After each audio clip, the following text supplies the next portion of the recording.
too, that like man is bad and nature is good. Right. And that's not a rallying cry to say, let me pitch original sin to you. Right. The best argument is to say, what are short-term effective gains that can be made in addition of middle and long-term in business for clean rivers and clean oceans and for fishing industries? And also to talk about the things we've accomplished. I mean, we closed the ozone hole and companies didn't wholesale out of business. There are actually solutions. We've basically eliminated polio from the face of the earth. There's entrepreneurial and innovative solutions for things that can also be pro-business. Yes, and we've reforested the northern hemisphere. There's more forest in the northern hemisphere than there was 100 years ago. I mean, so you said this thing about incremental change, and it's another thing I've been thinking about a lot, which is when we walk in the door and say, I'm for gun control, or I'm pro-life in every circumstance, or to come in with an absolute position. One of the things that's really tricky is if you're not willing to have a conversation, if you're not willing to see ground, there's no terms under which you feel that a negotiation or compromise can be satisfied. Yeah. And that gets really dangerous. And it's funny because it's something that I always advocate for when people talk about sort of a broad sweeping systemic problem of justice.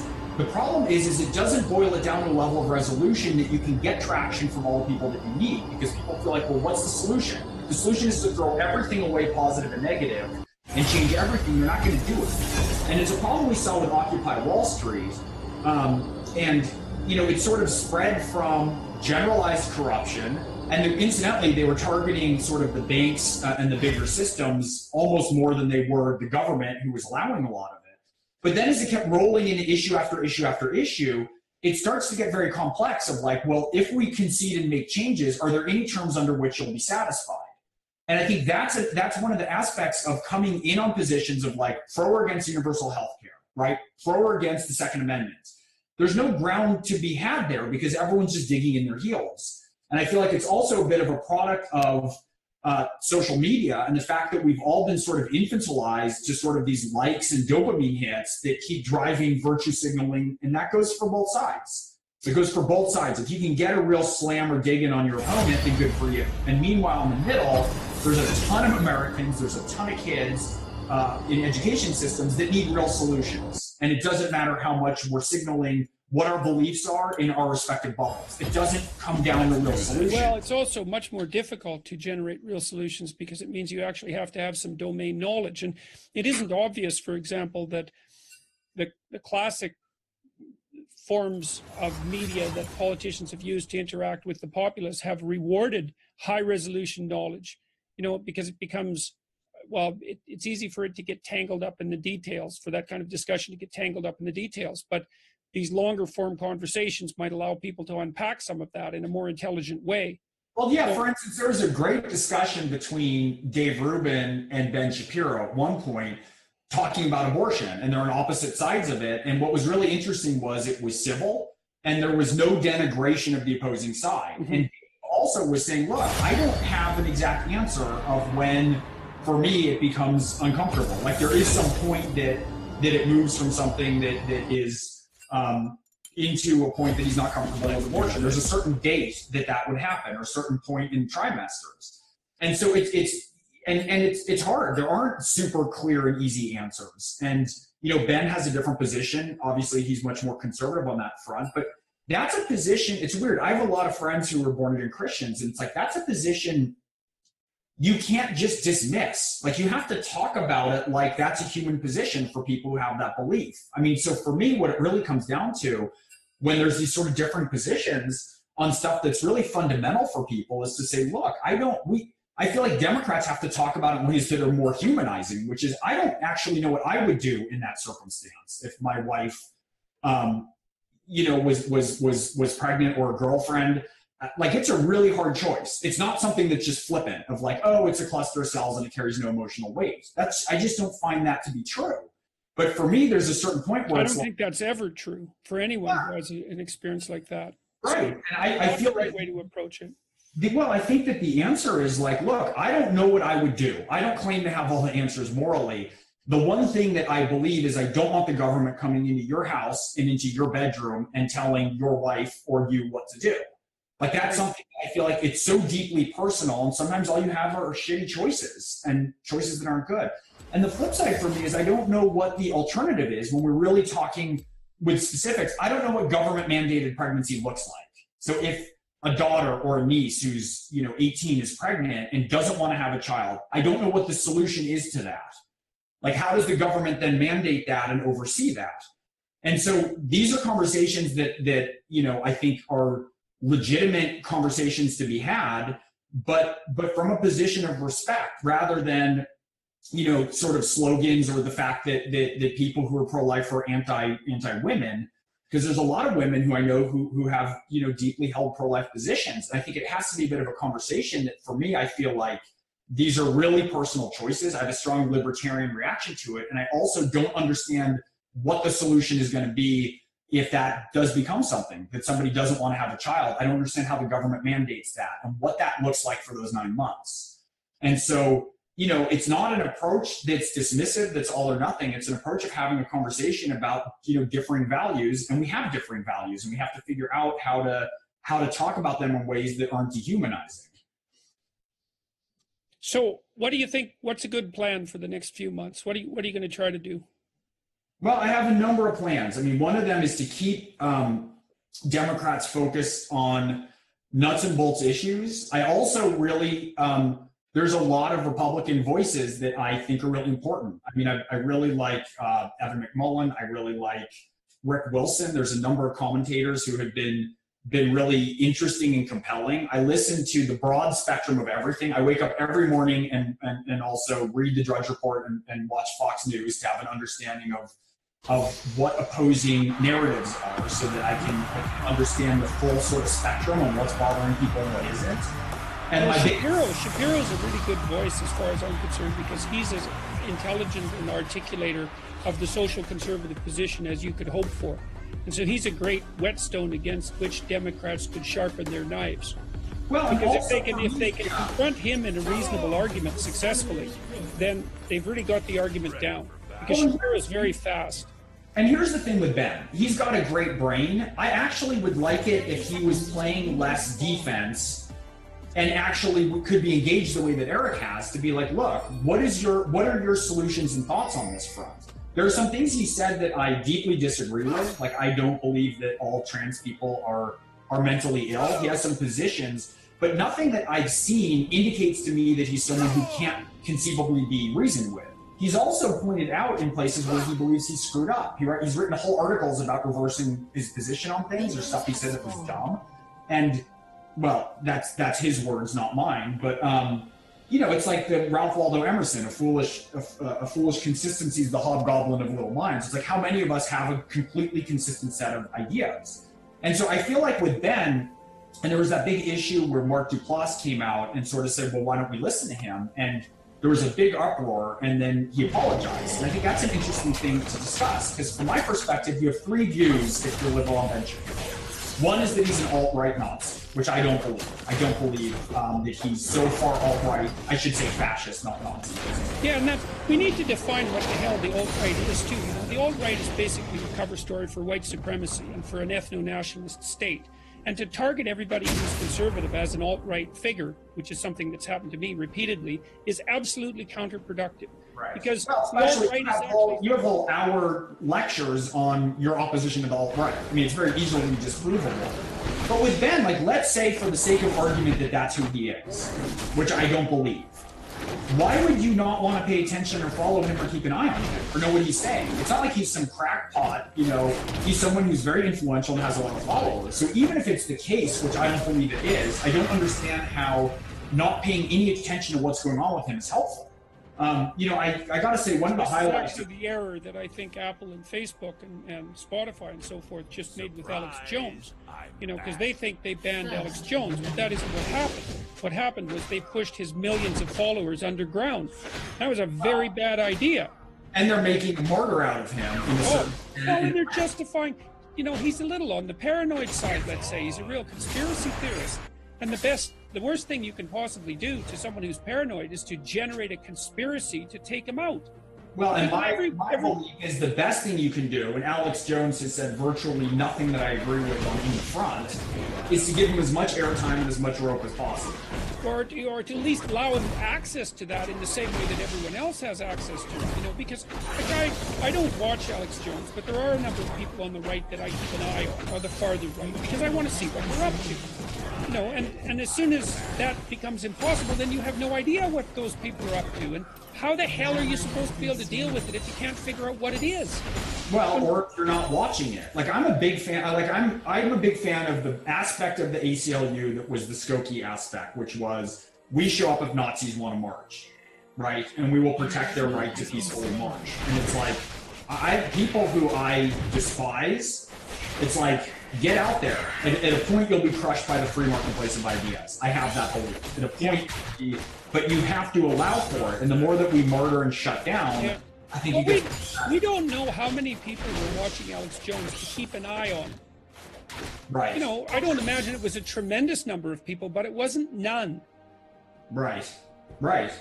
Well, look, you and I have talked about this. One of the highlights of my undergraduate years was when the bell curve came out, and there was a debate at the Kennedy Center, and Dick Herrnstein, who I had as a professor, had passed away, and Charles Murray was sort of left to defend it against Stephen Jay Gould. And it was a very high level of discourse. And Henry Louis Gates gave the introduction. Things were very, very heated on campus because of the claims about racial differences in IQ. It was a very flashpoint issue. And Skip Gates gave a spectacular introduction. And he said, look, there's a lot of sentiments roiling around this issue, and the best possible thing that we can do is to dispute and defend and dismiss the aspects of this that aren't correct here, openly and publicly. And there was a big debate. A lot of the student groups stood up and walked out after that entreaty from one of the, you know, amazing intellectual minds in the country. And so I just went down and sat in the front row because people had piled out. It's like, I wanted to hear the debate. I wanted to hear the sides from all different arenas, and it was totally captivating. But his point was, if someone's a crackpot and they don't have any followers and it's a stupid racist bellowing things, it's fine to ignore people. There's a certain point where, when it's Dick Herrnstein and Charles Murray, there's a point where that needs to be debated publicly and openly. And the fact that the chair of the African American Studies Department was advocating for that, to me, I thought was really important and should be heeded. That we need these things, these debates to be had, and the aspects that are incorrect need to be disproved in an enlightenment way, in a very intense and public way. And so that's something that I've always sort of held to, is I don't, and there's also part of this about, it's sort of a toughness argument. My grandfather went down during the Civil Rights Movement. He was a Jewish lawyer from Manhattan and went down to the Deep South to stick up for, to represent African Americans who'd been convicted of crimes against white women. There's one case in particular that was totally ridiculous. And he went down, and people tried to run his car off a cliff and kill him.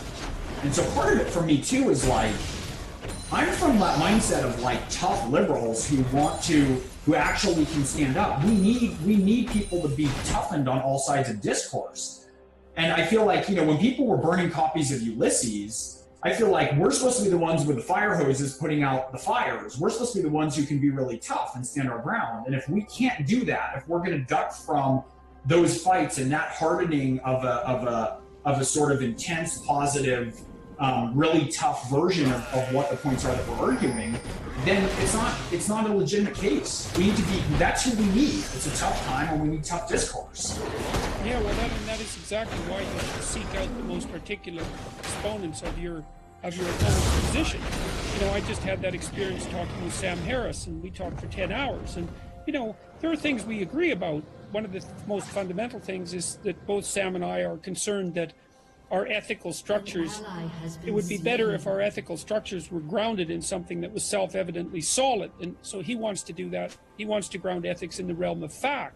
And I can understand that. It's a perfectly valid desire. I don't believe it's possible in the way that he sees it as possible. And we talked about that a lot. I learned a tremendous amount as a consequence of discussing things with him over a 10-hour period, because he really pushed me. Yeah, no. You need to be pushed, man. Because, absolutely. people to pick all kinds of holes, and you need to go in understanding that you might not have all the answers. Well, that you don't have all the answers, and that. And so for you with that, what I think is interesting is your approach to that is to ground things in an evolutionary model, which I think is a pretty good bedrock, right? I mean, that's been your sort of approach to this, is to talk about like a sort of archetypal and evolutionary underlay. But Sam's unbelievably articulate and sharp. I mean, I had the pleasure of having dinner with you and him and Douglas Murray in London, and it's a vibrant, respectful, sometimes disagreeable mode of conversation that's incredibly fruitful. It's also stressful as hell, you know, because you can definitely get put on the spot and have your cherished assumptions undermined, as well as look like a fool, because you know, some of the time, even if you have an argument well thought through, in that kind of discourse, you don't have it immediately at hand. You forget about it. And then, you know, it's appear as if you're a fool, and so you put a lot on the line in a discussion like that. But what you do end up with... At least no one's paying attention to any of this, Jordan, so don't worry. Yeah. For you to have a moment where Sam Harris goes, ha, gotcha. Right. So one of the things... One more quick thing before we move on with this. So there's a lot of proposals that I'll get or that are floated. Let's say there's an economic idea that somebody has in my group that wants to be passed on. The first thing that I do with it is I send it to... I have a friend who's a really sharp libertarian. I have a friend who's a hardcore kind of Wall Street Republican. And I have another friend who's kind of a big money person. So they represent sort of the different poles of economic policy from the things that... some of the policies that might be interesting to me. The first thing that I do is send it to all of them and go poke as many holes in this as you possibly can and tell me what all the blind spots are. And that's not only for me to cover all those arguments. It's also for me to be able to learn and see if there's a better approach to it, if it's fundamentally flawed. And then certainly if I'm going to advocate something that's a new policy, I'm not strong on economics. I mean, it's probably my weakest spot. But it's to sort of know if we're going to advocate it, what are all the pitfalls we're falling into, and what are we potentially missing? And I find very few people are taking an approach like this. And it's one of the things that's, I think, is exciting. It's funny with the IDW has this sort of fear of an alt-right overlay, but the majority of you guys skew pretty liberal. I mean, if you look at Joe, if you look at Dave, certainly, if you look at Eric and Brett, I mean, it's got more of a skew. But what's nice is ideas can be parsed in a way where, as much as it is embarrassing when you're put on the spot and you're wrong, no one's looking to twist the knife. You know what I mean? Everyone's kind of saying, yeah, I disagree with this. It's disagreeable. It's high disagreeableness, but it's respectful discourse. Yeah, well, it's also based, at least to some degree, on trust. You know, if I can assume that you're different than me temperamentally, but that you're actually striving towards the truth, then we can have a discussion. And I certainly feel that with Sam. Yes. I mean, yes. I believe that he's an honest person, and you know, or I believe that he's as honest as me. Let's say, which is more to the point. Right. Because while maybe an honest person is too high a barrier for anyone to actually achieve, given all of our faults, but I don't believe there's any evidence that he's striving with less intensity towards the truth than I am. Right. Well, and to get back to, I think the furthest right in the group is clearly Ben. You know, and to get back to that point, it's like there's sort of three approaches. Either he's a horrible human and he's a hardcore alt-righter, in which case, if you believe that, why from a Sun Tzu perspective, Art of War, would you not want to know your enemy and figure it out? Yeah. Or he's somebody who has views and ideologies. I disagree with him on a number of fronts, you know, but he's somebody who is interested in the truth and is willing to admit when he has gone too far, or not gone too far, that's the wrong phrase, is willing to admit missteps that he perceives that he's made, and is also willing to take in new information. And it's like, I'd love to actually have a discussion with him about something, a discussion, not a debate, because he's a world-class debater, probably literate, but an actual meaningful discussion about some of the stuff where I see there to be differences. Yep. For instance, yeah, well, I think he might be in for that. Like, you and I have discussed the possibility of finding high-resolution, intelligent, centrist Democrats and getting some of these IDW people to interact with them. Yeah. And so, you know, that looks like it's a real possibility, and it'd be interesting to see what that would do to the political discourse. And I guess this is a step in that direction. I talked to Ben and to Dave Rubin and to Joe or to Sam, and you know, hypothetically, they're at least willing to look into this as a possibility. And it would be very interesting as well. Go ahead, sorry. Oh, well, it would also be very interesting to see how this would play out with regards to long-form discourse, because we need to find politicians. You know, one of the things Joe told me when I was talking to him, Joe Rogan, when I was talking to him about his 3-hour interviews, I said, well, does that ever not work out for people? And he says, well, yeah, I've had guests on who just run out of steam in about 45 minutes. And they don't have anything else to say.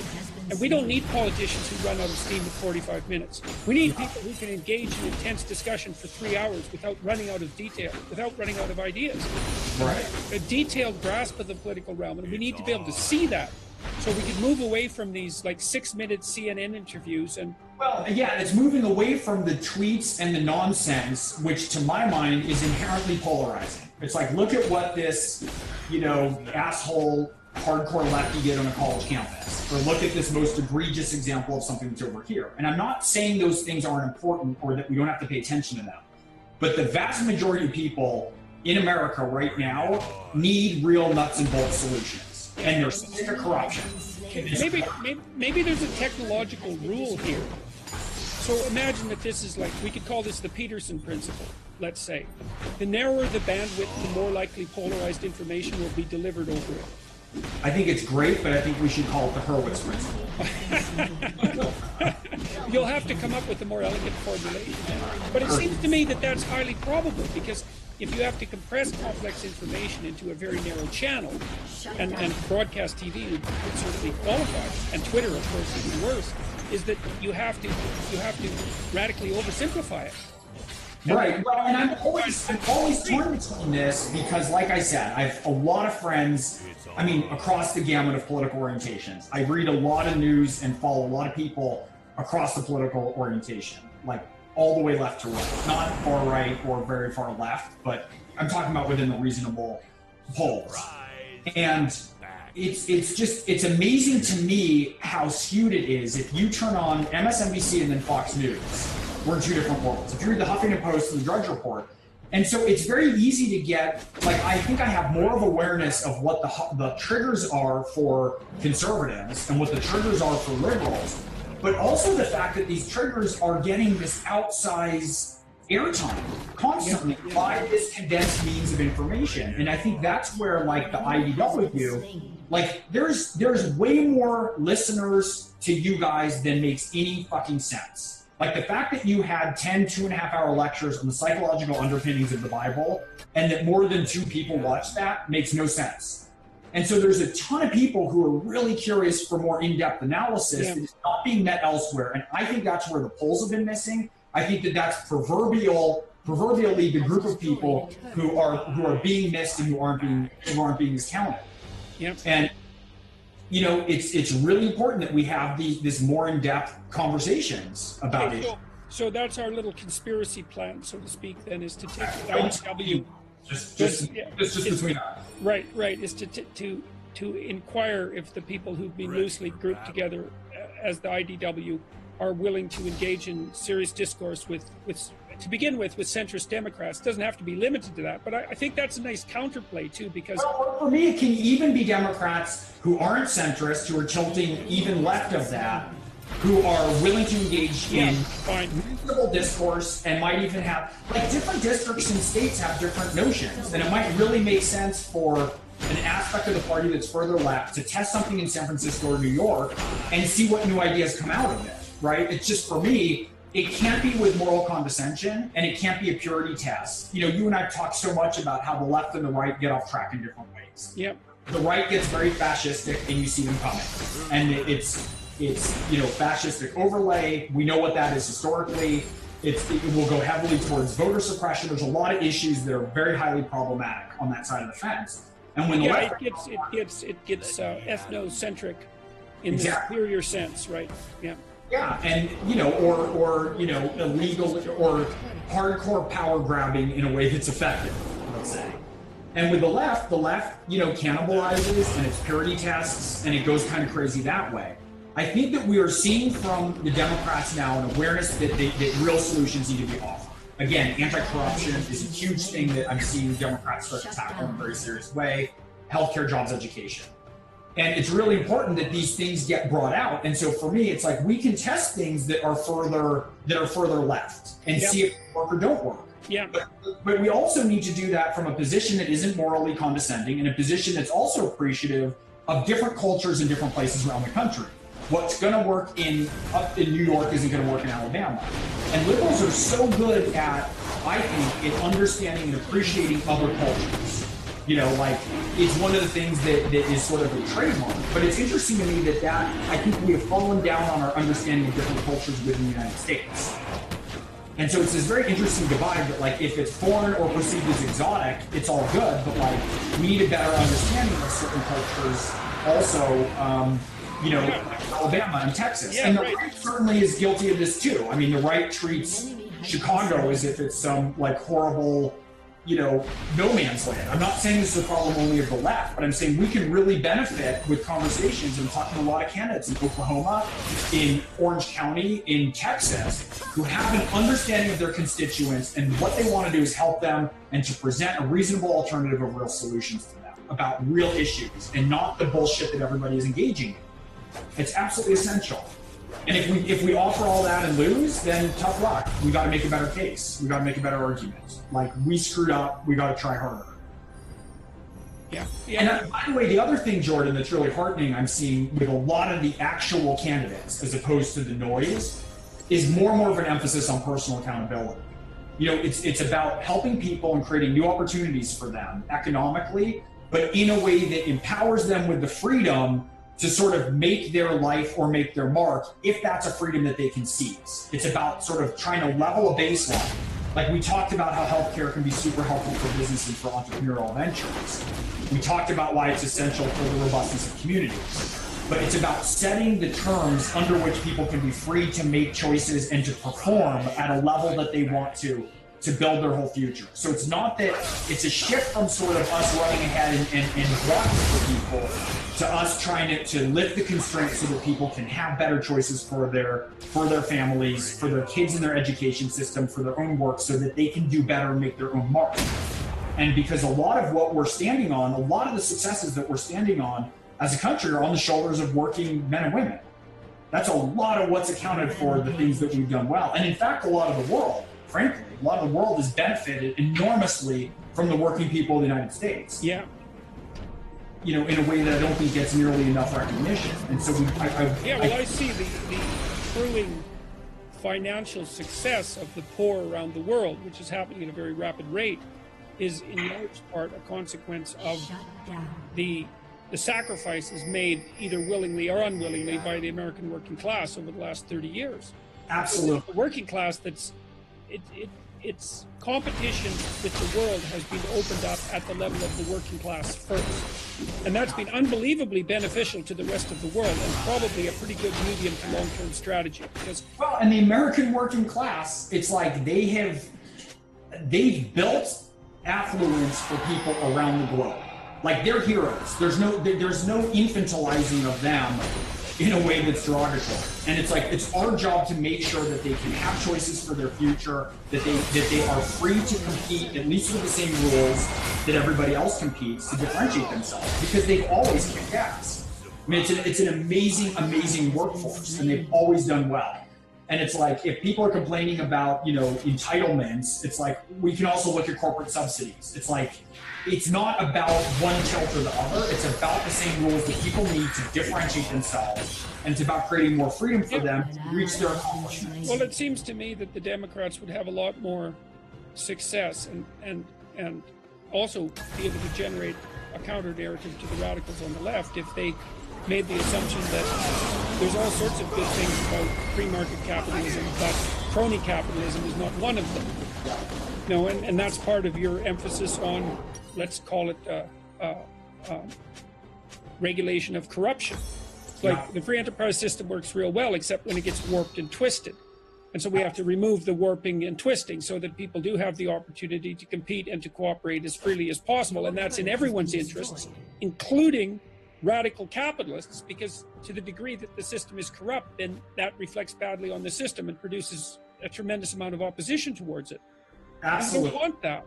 And you want to be, it's like, if you can't win fairly, what are you doing in the game? Like, that's it. To me, it's a very tough argument that's like, if you can't sign a pledge which is being put forth. It's called the Disclose Act. There's a number of variations of it. It's no dark money. It's a strong stance against interference by hostile actors. It's no voter suppression. It's getting universal voter registration. There's a lot of stuff of like, let's get everybody out voting. Let's lift the suppression and the voter intimidation, and then win fair and square. And it's like, for me, it's like, I want the right to win fairly, and I want the right to lose fairly. If we make a better argument, then let's do it.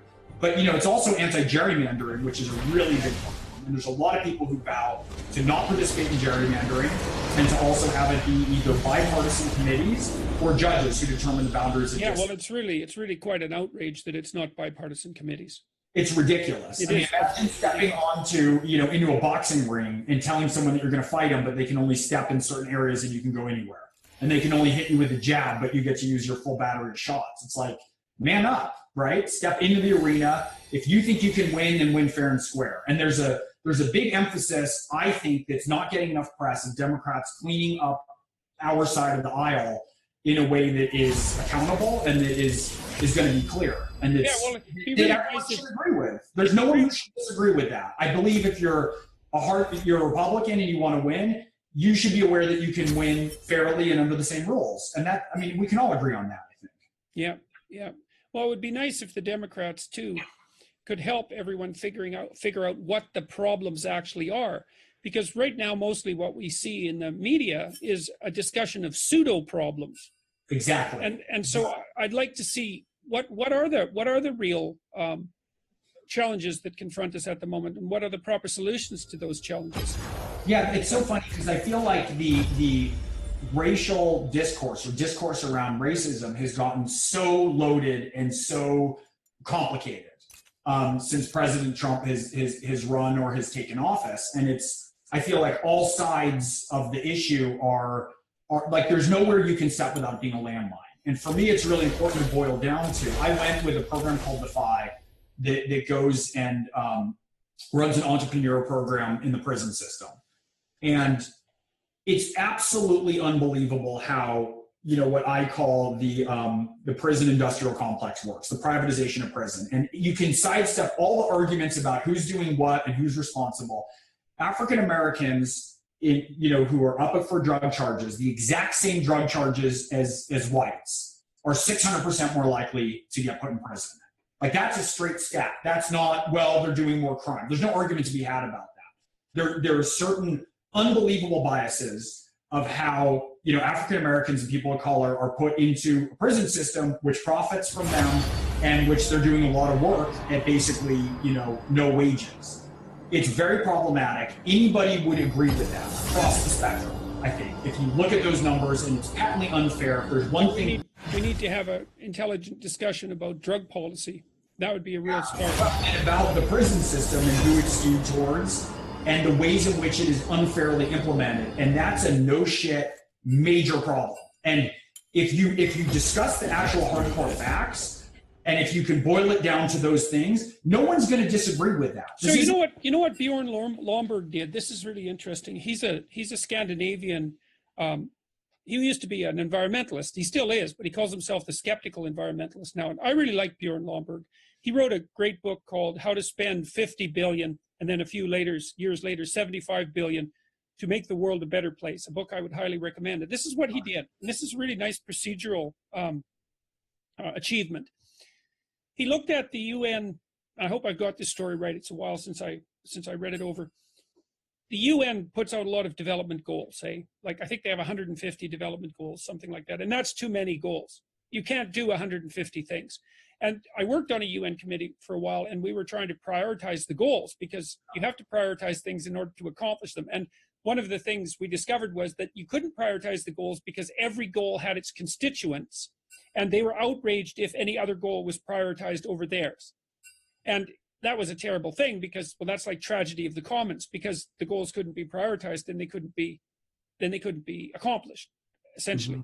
So Lomborg figured out a way around this. So his idea was this. Okay, so there's a bunch of things that need to be done because there's a bunch of problems out there in the world. And but there's too many to simultaneously address. So we have to figure out where we're going to start. So what we're going to do is a cost-benefit analysis.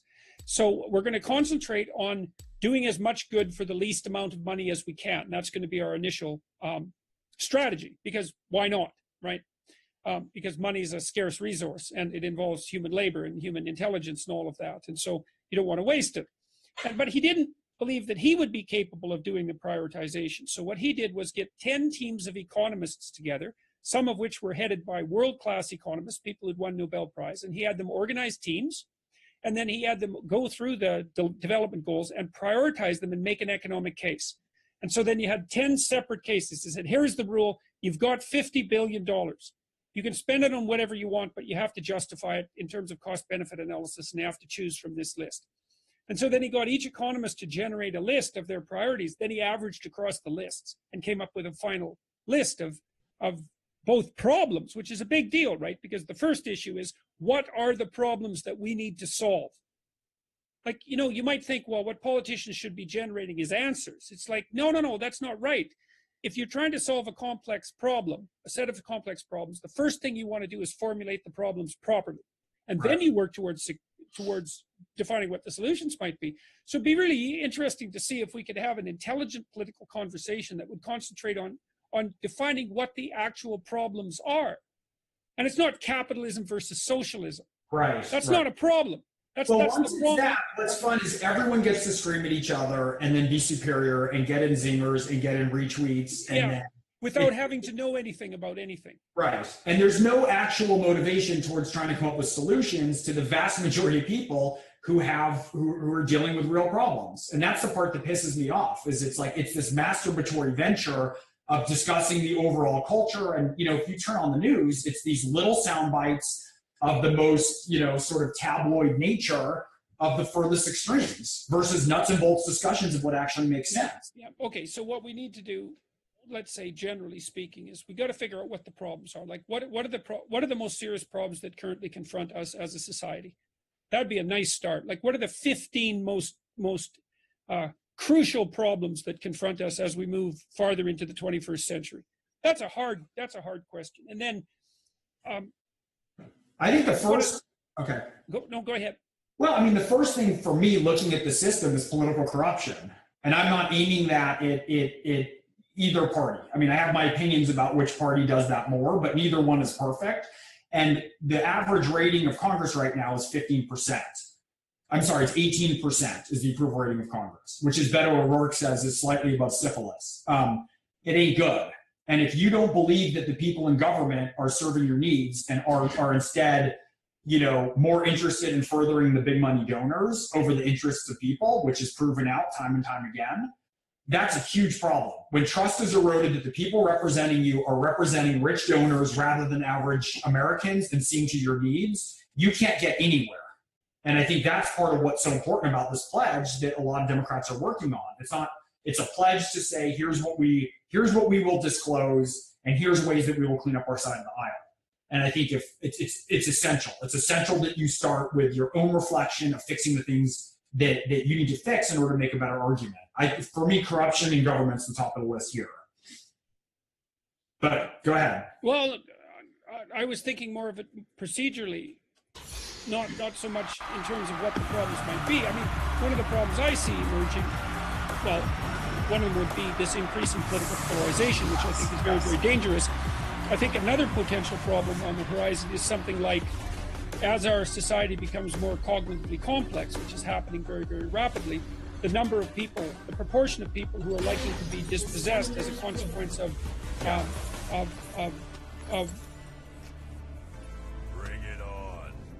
lesser ability to deal with that kind of complexity, that problem is going to increase. And that's across the board. And it isn't obvious what to do about that. I don't really buy guaranteed basic income solutions, in part because I don't think that money is actually the solution to the problem of what to do in life. Like, money can stave off. Well, it's almost, in some ways, it's the opposite. If you lose a goal that you're striving for, that makes life tough. And this is an example of a conversation that I think should be a roundtable with Democrats and conservatives and Republicans to say, what's a pro-capitalist argument for how we're going to train people and bring them along, right? Yep. What's a liberal argument for having concern for people who don't have the same advantages from the same background? Yeah, well, you know, the Silicon Valley types, they tend to skew pretty heavily liberal. And that's because they're generally creative and entrepreneurial.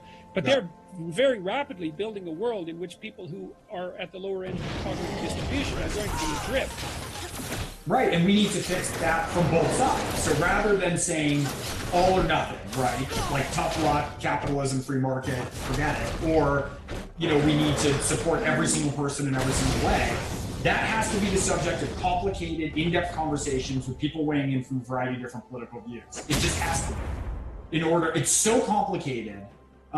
It's so complicated that we need opinions and brains from all sides of the issue. Yes, that's for sure. We definitely. And we might also need different test cases. Well, you can also think about those tough conversations, you know, like between someone who leans very liberal and someone like Ben Shapiro. You can think about those as stress tests. You know, a damn stupid solution, which you put a lot of effort into elaborating, let's say, can't withstand the stress of a single argument with someone who disagrees with you. What the hell what makes you think that's going to work when you implement it in the real world?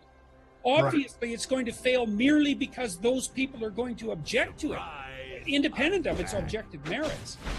And so if it can't fly with your opponents, I mean, I'm not talking about the fringe opponents, because nothing flies with the fringe except what the fringe believes. But it's well, I also think that the fringe is overly represented, and that's what's so hard. Like when Mark Duplass apologized for saying people should follow Ben Shapiro, right? There was an apology he put forth. I haven't worked with Duplass. I mean, I've heard he's a terrific guy, and I think that his aim was sort of a furtherance of an ending of polarization and discourse. I don't know who are all those people who are personally deeply wounded by him saying that you should just follow somebody, whether you agree with him or not. And I also don't know who the apology is geared towards. Like, who is he apologizing to?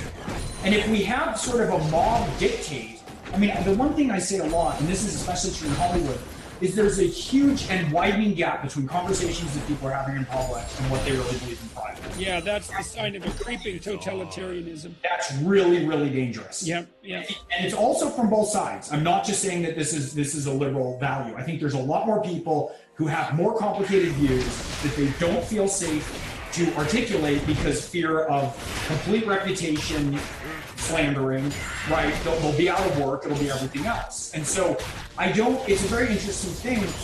I have a lot of sympathy for people who step out and say something and then sort of retreat and apologize, because I feel like the force of a mob response from the fringe, even if it's sort of pluralistic ignorance, right? I mean, 90% of people might agree with you, but if the 10 are loud and it's all that you're seeing everywhere, it has the power to dwarf reality. Yeah. That's how mind control cults function.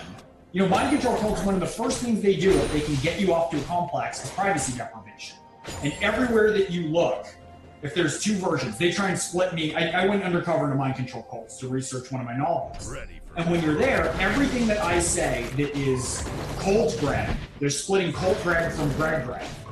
And everything that I say is like, wow, this is fun. It's sort of love bombing. Everyone leans in, it's direct eye contact, it's sort of like non-sexual touching, everyone's engaged. But if I say, you know, this is weird, I kind of, you know, miss being in contact with some of my other friends, it's the sort of wind chill that everyone's back. And it's what I think is happening, but from a smaller percentage of people, but they're really, really loud. And if you see it, all of a sudden it seems to be the reality when you're getting harder. And there's these sort of apologies that I don't believe when a lot of people make the apologies. They read flat to me. It doesn't feel heartfelt. And also, like, let's say you really did screw up.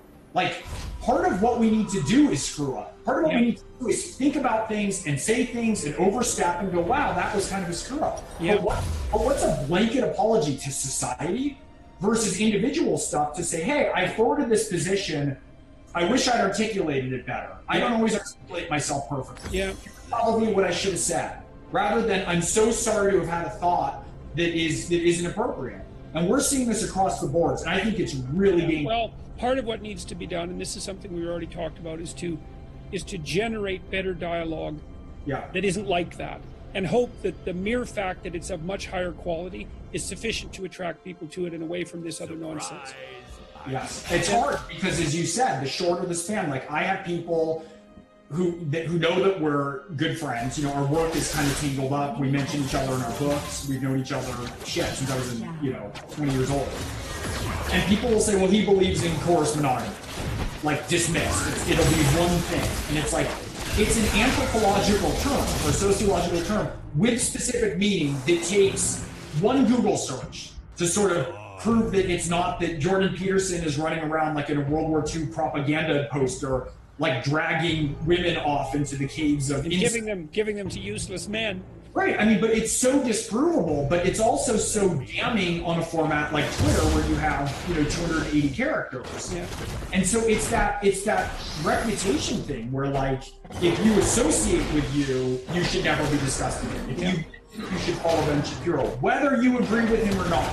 Yeah. You have to be bombarded and shamed until you apologize for even saying that you'll do that. And it's like, look, I've learned the most from my friends who disagree with me the most. I have a wide range of friends. It's so funny that one of the stories that I tell, after President Trump was elected, I was in Vegas on a book tour. And one of my friends was a crusty old armor and sniper from the Spec Ops community. He passed away recently, but he was just a great friend and a great guy. And I did a lot of shooting with him for the books. I did a lot of research. And he wanted me to see his ranch. And we pull up to his ranch, and he has a tank parked in his front yard, and sticking out of the end of it is a Trump-Pence sign. So at that exact moment, my wife sends me a text, and it's her and my daughter at like one of the 1,000 women marches, and they just come up on Miley Cyrus. So they're like, my daughter's posing with Miley Cyrus, and the text sort of comes in. My buddy looks at me, he goes, "What's that?" And I looked up at him, I said, "Nothing." But then I showed him, and we had a good laugh about it in sort of this way that it's like, you need people around who have a whole variety of things. And one thing that interested me with him was around the time of the Muslim ban, and I was talking to him a lot about that. And I'm personally very close to Muslim ban. There's a lot of reasons if you talk to people in the military. There's a lot of problems recruiting translators now. Like, that has a negative effect that rippled through the intelligence community. It's not good. And whether I have friends who are vehement advocates of it, but I'm arguing with them saying, what is the actual ground truth of how that is affecting things? And then there's other people in the military who are like, this has been a total shit show. It's really hurting our intelligence efforts and our allies. I feel like that's the level of the discussion. Or one of the other things for me that's very relevant is, I don't know if you know this, but there's 15,000 Muslim physicians from the 7 banned Muslim countries in America, and they predominantly work in rural red state districts. They're providing they're providing a ton of medical care to a lot of people in red states. And by the way, those are the people, if they fled Aleppo, they hate Bashar al-Assad and extremism. Like, this is exactly the sorts of people who you want to have in these areas. And if they're pulled out, we're going to have a lot of rural areas that more affluent physicians are not going to have access to medical care because more affluent physicians or people from America don't always want to go to these regions. There's a lot of bigger recruiting of physicians. So you have these people who are great sort of citizens and representatives who hate extremism, who are treating people in deep red states. And it's like, that's really important. And you pair that with the intel picture that I think is deeply problematic. And you have a sort of argument that isn't just, you should have more empathy for Muslims, which then just deteriorates into, well, they're terrorists. And it just devolves, rather looking at sort of the temperament of the people who are here. And you have to have conversations with people from all sides of the, I have a lot of conversations with people in the military who support it or against it to kind of start to zero in on where my position is on. Okay, so the plan is something like this. So we've recorded this video. I'm going to post it as a public invitation to the intellectual dark web. I think that's what I'll title it or subtitle it. The idea would be to bring on people, Democrats at least to begin with, because that would run counter to the IDW reputation, let's say. Democrats who are capable of and willing to engage in long-form discussions about complex, high-resolution issues, and to provide at least in part, a more centrist alternative to the radical leftists, but also to bring on people with more left-leaning views to have them try their arguments out in a more fully fledged manner, something like that. Yeah, I mean, I think, how does anyone lose? Like, if someone's conservative and not moving, they should know what the reasonable version is of the argument they're rejecting. Like, good for you then, you know? Yeah. Like, all that they're seeing is reports of like students going wild on college campuses and the craziness that I believe is a problem. I mean, you've dealt with protests and you've dealt with that sort of like brutal groupthink and anti First Amendment, you know, like sort of shutting down the speech. It's always tricky to talk about freedom of speech and First Amendment because it's unclear always where that lapses into being legal or constitutional versus just people articulating things loudly. But I have no question that that's a problem. But I think that it is overrepresented and amplified by the media and by both sides of the media. Yeah, I think so too. Sexier topic, and I think we should get people in who are willing to have conversations that are solution geared so that if people realize that, see, for me, part of what my interest is in sort of trying to transcend politics and getting to a place where, like, I don't care if you're Republican or Democrat as much as I care if you're offering real solutions. Yes, right, exactly. Well, so then the other element of this would be to figure out what the problems are, to see if we can come to some sort of consensus about where the challenges that confront us really lie. Right, and if there's a Democrat running for office who is very dark money embedded and beholden to donors, and there's somebody who's a cleaner choice who's a Republican, it's like, let's have that out. You know, it's not. This is about actually starting to figure out solutions for people in terms of the level of discourse that we can have and the solutions that need to be offered. Because while we're here talking about all this stuff, there's a lot of people dealing with a lot of real life problems. Okay. So I've started to introduce you to a number of people. You met Sam, and you met Dave Rubin, you met Douglas Murray briefly. Who else have I introduced you to? A number of other peripheral people or other crews, but I think, you know, there's a number of people I'd like to talk to start to get this viewpoint, and the viewpoint that's more aligned with my politics represented. So, you know, we should keep at it. And I think that the aim, there's a couple aims. I mean, the aim is to sort of end polarizing discourse, raise the level of conversation that can be had for actual solutions that we need for actual people. And the sort of long-term aim for me is just to eliminate the levels of corruption in the government. And that's across the boards either side. That's a long-term aim for me, is like, who's willing to sign on to a disclosure act? Who's willing to say that they're going to disclose all their donors, everyone who paid for an ad? Who's willing to not take PAC money as individual candidates? You know, who's willing to stand up against gerrymandering? And that, to me, is party agnostic. That's who's willing to stand on that. Yep. Okay. Well, sounds like a plan. All right. I'll start the ball rolling on my end. I've got some people that I want you to meet on the Republican end of the distribution as well. Great. I'm happy to meet with anyone who is, you know, reasonable and willing to have discourse instead of chest beat. Yep. Okay. Good. Good talking to you, Greg. Bye.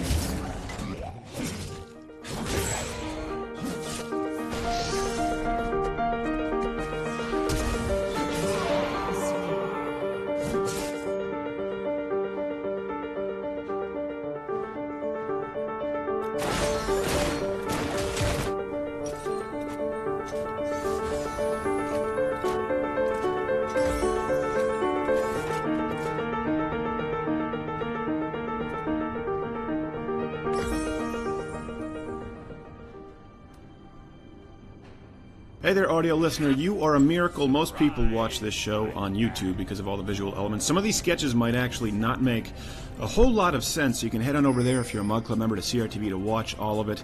Of course, if you're not a Mug Club member, please do join up. It's what allows us to keep doing these shows for free, along with the daily show for actual already Mug Club members. LouderWithCreditor.com/Mug Club. And if not, just be sure to subscribe here on all of your audio devices and go give us a rating on iTunes. That helps us out. Enjoy the show. Today we have a terrorist in third chair. Next week, Daniel Cormier. Ooh.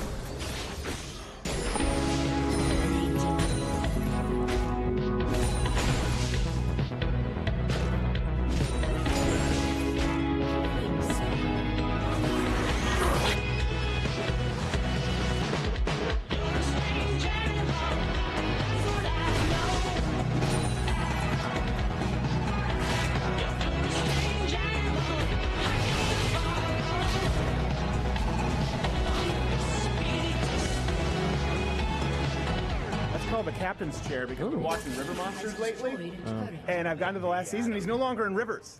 He's just in the ocean. It's like you're just fishing for sharks. Here in the Atlantic Ocean, the bull shark. That's not why I tuned in. I wanted to see river monsters and freshwater. Really excited. Huge show. We have Razor Fist on the program. Yeah. Boom. We have Dennis Prager on the program. Oh, wow. We will be talking about the media's double standard with John McCain. We'll, of course, be talking about the Facebook walkout. I got winded from doing the captain's chair. That's a workout. Apparently. By the way, I should say that, like in Jaws, the captain is where you're bolted in on sharks. Well, you don't want to be bolted in is dangerous, though, right? No, you're safe. No, otherwise you go overboard. Well, what if he takes the boat over? You're like bolted in, and you're going down with it. That's Jaws. You just said Jaws. I know, but it wasn't the chair's problem. All right, we have producing in the show is Quarter Black. Garrett, you can follow him on Twitter. You're Quarter Black, right? Yes, I am. Quarter. Hold on. On your dead side? What's that? Oh, that's the it's equivalent. official. Wow. That's the hood pass equivalent to us being murdered in the streets. G. Morgan Jr., sommelier, apparently that's a real thing. I got a Siduri Pinot Noir, my friend. What? You see, this is almost like a naked lady on the bottle there. It's weird. No, it's not almost like that at all. Rorschach. And in the third chair with us today is actually ISIS Communications Director and Senior Public Affairs Official Mahmoud Al-Mahmoud. How are you, sir? Doing well, Stephen. Good to see you again. I am glad to see you as well. You're sounding a little bit loud to me with your microphone, but that's okay because our sound guy's gonna get it there. You were breathing into it. It was a little loud for you earlier. You know, I'm used to that desert wind. Yeah. Great. I'm surprised you honestly were here with us today. Oh, you know, I just want to put on a good face for ISIS. You know, we want you to see the softer side. That's okay. Well, you know, you can look at me. You don't have to look at the camera. You're like Oprah, where she can't not look at herself. I know you're. I went to media school, you know, so. Yeah, he's a.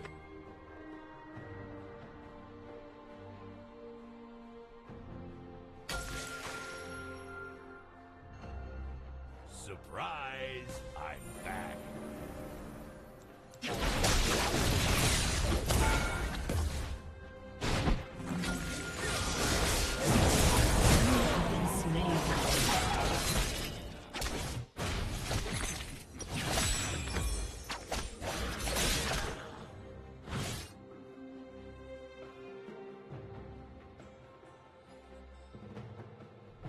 An ally has been slain.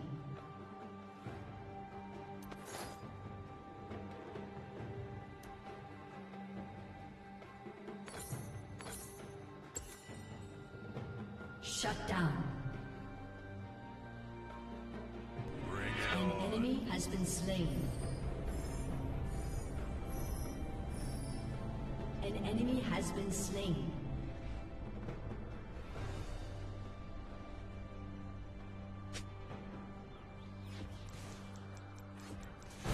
Ready for battle.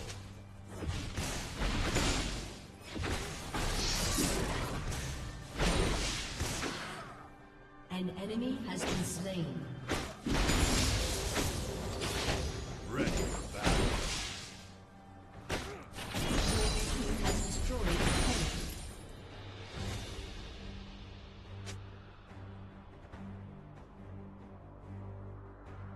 It's on.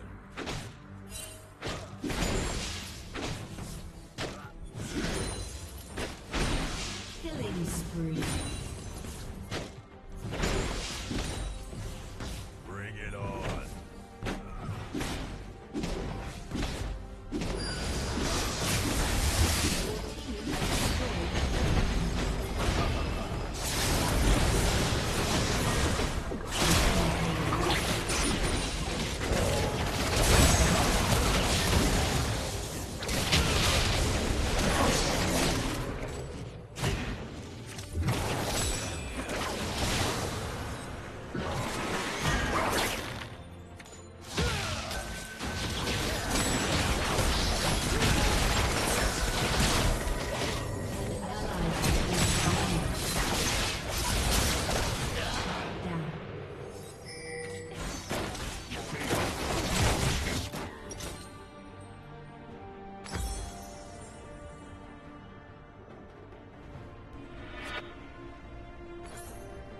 Let me at 'em.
turret has been destroyed. It's on.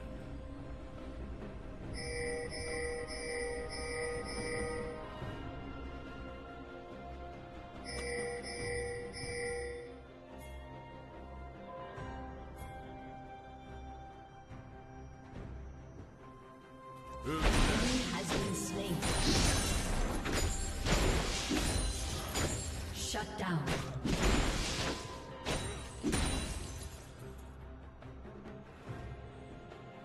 Let me at 'em.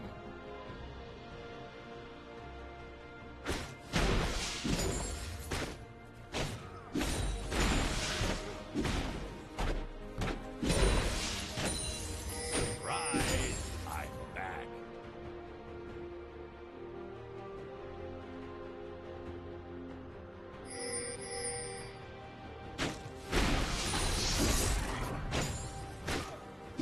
Ready for battle.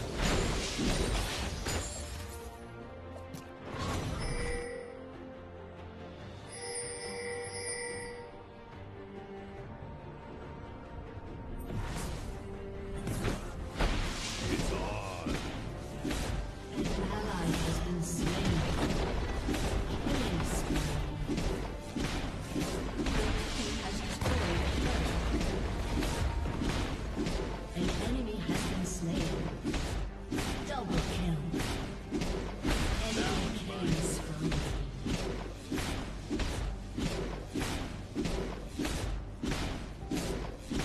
Your team has destroyed an inhibitor.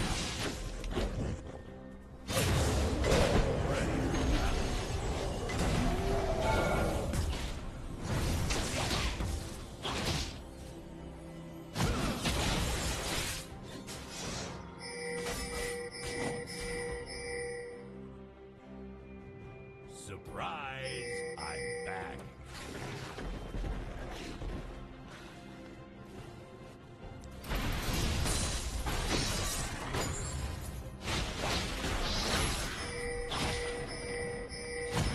Bring it on.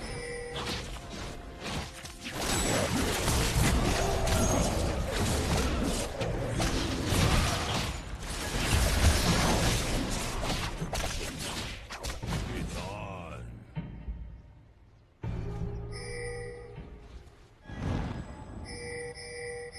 Unstoppable. A summoner has disconnected.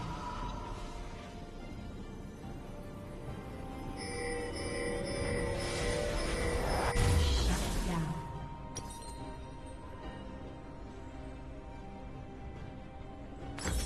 Let me at 'em.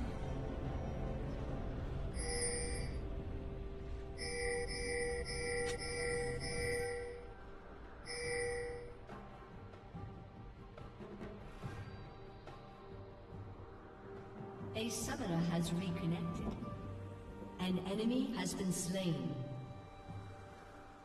It's on.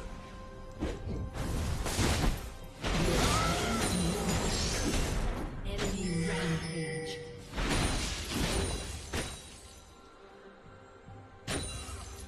Let me at 'em.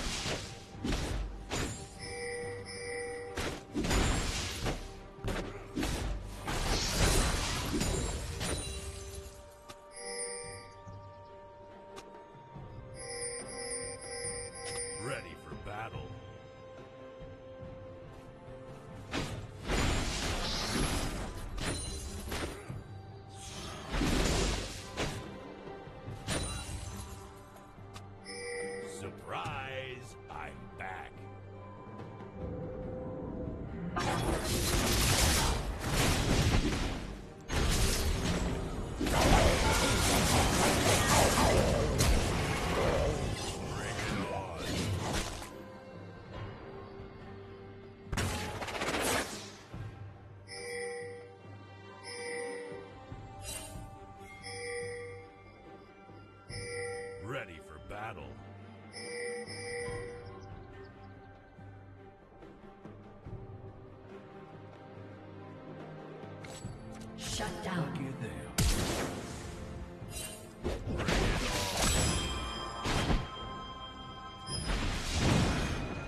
Ace. at 'em.